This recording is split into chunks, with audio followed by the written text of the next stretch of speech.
Okay ma'am. இப்போ வந்து காடுகளை பாதுகாக்கிறதுக்கு ஒவ்வொரு தனிப்பட்ட மனிதர்களும் எடுக்க வேண்டிய நடவடிக்கைனா என்னன்னு சொல்லுவீங்க? நடவடிக்கைகள் அப்படின்னு சொல்லி நம்ம சொன்னோம்னா, எல்லாரும் என்ன கேட்குறாங்கன்னா, ஒருத்தர் ஒரு மரம் வச்சோம் அப்படின்னா, காடு உருவாயிருமா அப்படின்னு சொல்றாங்க. அப்படி காடுகள் வந்துட்டு நம்ம யுகங்கள் ஆகும் உருவாகுறதுக்கு. ஆனால் நம்ம பசுமை பரப்பை அதிகப்படுத்தலாம்.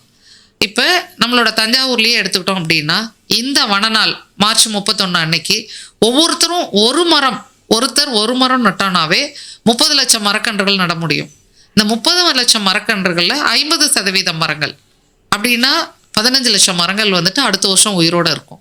அப்போ ஒவ்வொருத்தரும் நினைச்சோன்னா மாத்திரம்தான் வந்துட்டு தனிமரம் தோப்பாகாதுங்கிற மாதிரி தான். ஒருத்தர் வந்துட்டு முன்னெடுத்து செல்றதுனால மாத்திரம் காடுகளை உருவாக்கிடவே முடியாது.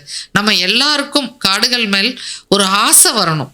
ஆசை வந்து அதை வளர்க்கணும் அப்படிங்கிறதுக்காக செய்யணும்.